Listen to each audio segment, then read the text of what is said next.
Very good morning, sir. I'm Shriya Shankar Naik, 18BLC 1140. With the help of my friends Ritvik Chitreddy and Utkarsh Jaiswal, I'm going to present you this review. So, our final project is a Flappy Bird game using Nanto Tetris. In first review, we dealt with project first, second, and third, which consisted of combinational logic, gates such as AND, OR, NOT, NAND, and in second review we dealt with sequential logic, which dealt with gates such as flip-flop, resistors, ram 8, ram 64, and so on. And in second review we also dealt with a machine language and assembly language. For an high level language to get executed in a computer, we need to first convert it into assembly language and then convert it into hack language. Hack language is nothing but a binary language in which computers understand. Okay, so now is a review 3 in which we are going to show the real demo of our game. Okay, sir, so this is a game interface, Flappy Bird game interface. I'll be playing it soon, but before that I want to tell you that we have developed this game in a Jack programming language. Now this Jack programming language is being compiled into a VM code. The program which you see to the very left is a VM code program. We have abstracted the program in ROM and executed it in RAM. The very detailed process will be explained to you by Ritvik and Utkarsh. Okay, sir, so now let's start the game. Okay, so like I am now playing the game, sir. Again I am starting this game. Okay, sir, so like we have written a Python script to convert these images which you see inside the game. The images, the pipe images, the bird image and the number image into a Jack code, so that like we can use it as a Jack programming language. Okay, sir, so now let's start the game. Okay, now I have started the game. Okay, sir, so now I am playing it. As you can see, so we have actually written a Python script to convert the images to code Jack, so that the functions can be generated for drawing the Flappy Bird sprites. Okay, sir, and this is inspired of course by Nanto Tetris course. Like the pipe, oh shit, sir, game over. Okay, sir, so if you see this, pipes are not like the rest of the generated sprites. Like we have made of like individual theme like lines instead of doing it in 2D. Like we have generated lines instead of taking the image. But for bird and number like 1 2 3 4, this we have done using Python sprites. The random function for pipe y position uses the LCG and type of the initial jump as the seed. Okay, so I have now stopped playing the game. Now I am basically focusing on the game features. So like the bottom left display, you see ET, 1008 2 milliseconds. This is the delay generated between frames. You can see you can modify this time so as to adjust the speed of the game. Actually this is useful for setting up the game, since the VM emulator does not run at a consistent speed and it's a bit laggy. Okay, sir, so let's now dive into the main program of a Flappy Bird game. So as you can see this, I've saved it as a .jack extension because we have compiled it using high level programming Jack as discussed in the course 9 of Nanto Tetris course. Okay, sir, so now let's see one by one what does this class do. This class Flappy Bird game, it like models the Flappy Bird game at a high level language by like creating in-game objects and handling user inputs and like moving through game states. Constructor, it's just a constructor for the game. This method void display instruction, this object it displays the instructions on the screen, like space bar for continue. That instruction was being displayed using this object. Now the main loop for running the game is this. This is a main loop for running the game. This code, like if collision is found, then the game is over. So this deals with that thing. Okay, now like after the game is over, we need to update the game screen. So now this method animates the board like before the game begins. This method does that. And this method void initialize game state, this sets all fields to pre-game state. The pre-game state means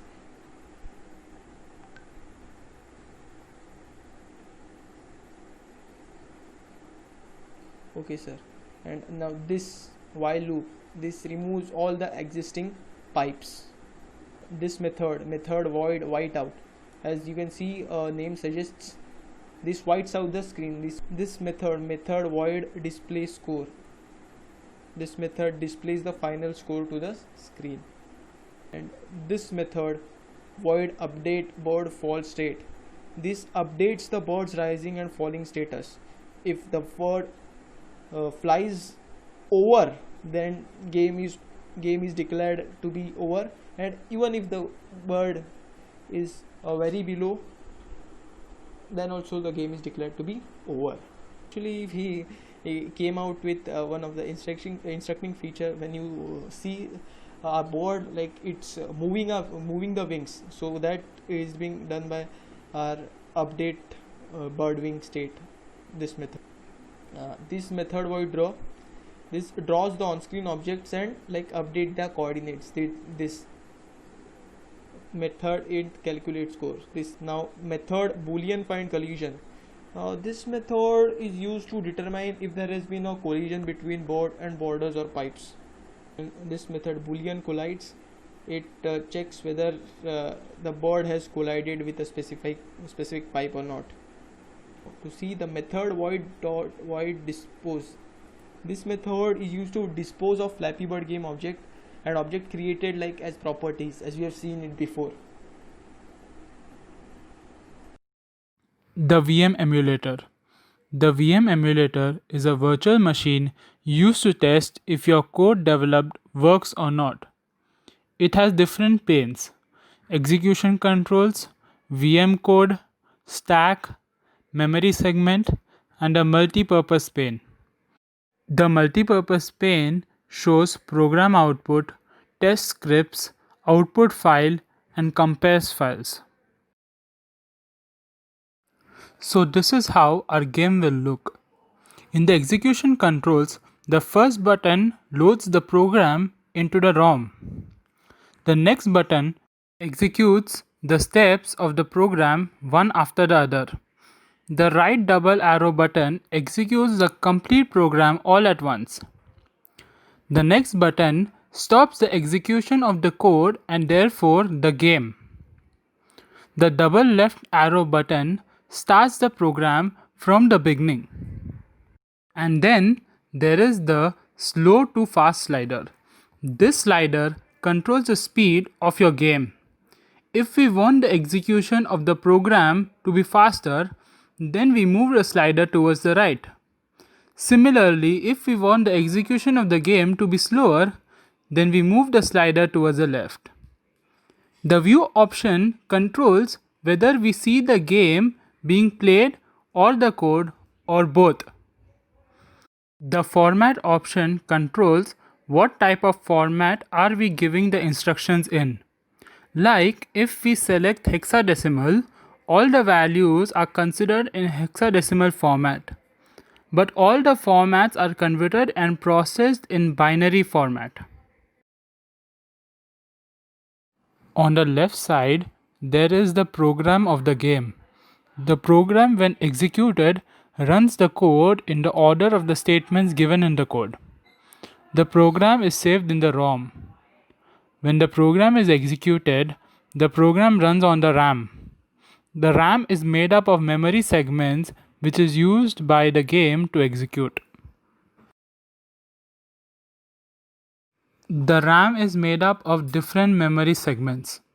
The memory segments include static, local, argument, this, that, and the global stack. The static, local, argument, this and that occupies a space of 0 to 255. Then the global stack occupies from 256 to the rest of the space. When the program is executed and runs on the RAM, the global stack is used. So this is what our RAM or hack RAM contains.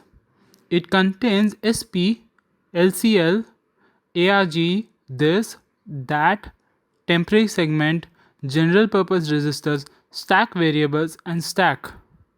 SP or stack pointer. This predefined symbol points to the memory address within the host RAM, just following the address containing the topmost stack value. LCL, ARG, this, that.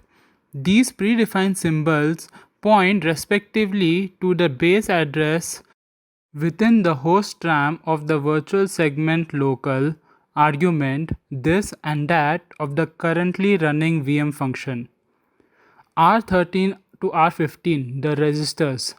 These predefined symbols can be used for any purpose. XXX.I symbols. The static segment is implemented as follows. Each static variable I in the file xxx.vm is translated into the assembly symbol xxx.I. In the subsequent assembly process, these symbolic values will be allocated to the RAM by the hack assembler. So good afternoon, sir. My name is Utkarsh Jaiswal. As Ritvik I have explained you till further features of VM emulator till here. So I will explaining you further. So I will further proceed to explain how high level language gets converted into low language. So in the previous review we learned to make hack computer using combinational circuit and sequential circuit such as flip-flop, register and etc. If we want to run any high level language into hack computer, we first have to convert into assembly language and then into binary language. So basically to make a game, we wrote a code in JAG program. Then JAG compiler compiles a code to low level. You can see that here it is written JAG program and then JAG program goes to the JAG compiler. The JAG compiler converts the program into the VM code. For this process we have used a VM emulator. So basically VM emulator, what does it use it? When the JAG program gets convert the code into VM code, the VM code gets to our VM code requires the code to run into our PC. So this is the example of the JAG program. We wrote code in JAG and then it goes to the abstraction process. You can see here is the abstraction process. This is our code in JAG program. In the abstraction process, it gets converted into the VM code. After VM gets converted into the VM code, each line of the VM code gets executed. After executing each line, the output goes to the implementation state.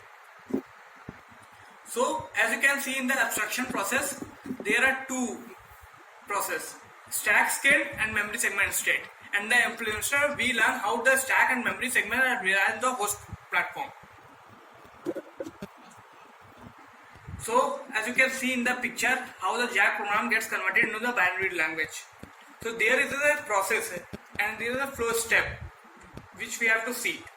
So in the points directory, the code is written in the JAG format.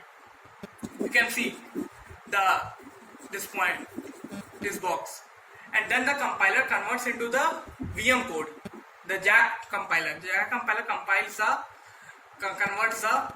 JAG program into the VM code, and then after it gets converted into the VM code, the VM translator converts the VM code into assembly language. Then after the assembly, it gets converted into the assembly language. It gets converted into the binary language. So you can see there is basically process of 3 steps. Compiler first convert, then VM transfer, then it is not like that we direct convert the JAG program to binary. language. So, as you can see in the picture, so to make a game, first we thought on an idea. If anyone wants to make a game, he will thought out of an idea. Then he will write in its code in a high level language.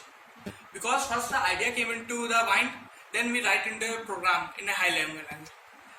Then the high level language gets converted into the VM code by the compiler. Then the VM translator converts the VM code into the machine language. Then it makes suitable for running into our PC so that the game should run. So basically in this project we have made a project P9. You can see here.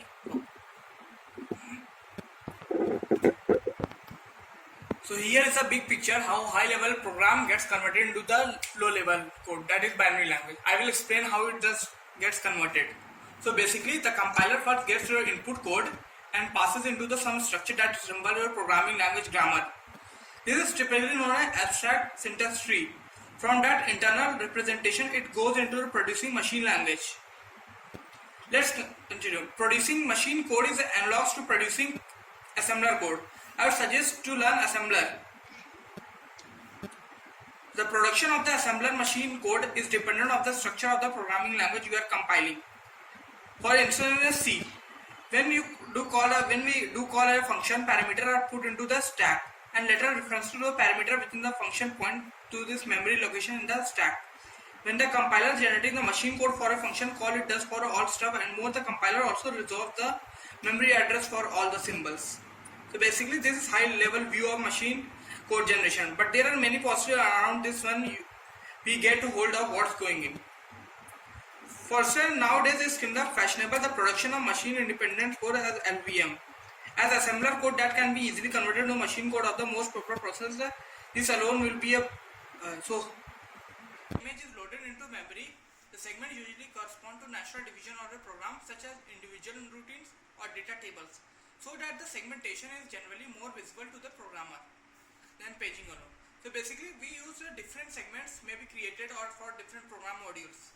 The different segments are created for different program modules or the different classes of memory users such as code, data management, data segment. Certain segments can be shared to between programs. In a system using segmentation, the computer memory address consists of a segmentation ID and an offset within the segment. A hardware memory management unit is responsible for translating the segment and offset into physical address and performing checks to make sure the transition can be done, that the reference to the segment and offset is permitted. So each segment has a length and set of permissions, for example, associated with it. So as you can see in the picture, there is a stack here, and in the stack there are two functions: push and pop. Push means entering the element, pop means deleting the element. So these are the basically four. So these are the memory segments of the VM emulator: argument, local, static, and constant. These are the memory segment of the VM emulator. So for example, if we write push constant 17, it means the constant segment. Constant segment is this one. It will push the 17 and 17 gets into the last box. You can see last box 17. Pop of local 2 means array index of 2. This is 2, local of 2. It will delete the value. Suppose any value is fit here, it will delete that value. And same like the pop static 5. In the static of 5, suppose you have 5 somewhere, it will delete the value. Push argument 3 means at a place of 3, it will enter some value. So basically, a process is only allowed to make a reference into a segment if the type of reference is allowed by the permission, and if the offset within the segment is within the range specified by the length of the segment. If otherwise a hardware expression such as a segmentation fault can be raised. If our code does not run with the specification, the segmentation fault can be raised. Due to this, segmentation fault basically comes due to the infinite loop, or if our code does not run in a specific time. Segments may also be used to implement virtual memory. In the case, each segment has an associated flag indicating whether it is present in main memory or is not. If a segment is accessed that is not present in main memory, an exception instruction can be raised. The system will read the segment into memory from secondary storage. So basically, the segmentation is one method of implementing memory protection is paging another, and they can be combined. The size of memory segment is generally not fixed and may be as small as single byte. Segmentation has been implemented similar different way or hardware without paging. So thank you, sir. I hope you liked our work. We have worked very hard for this. If you have any query regarding our project, please let us know. Thank you.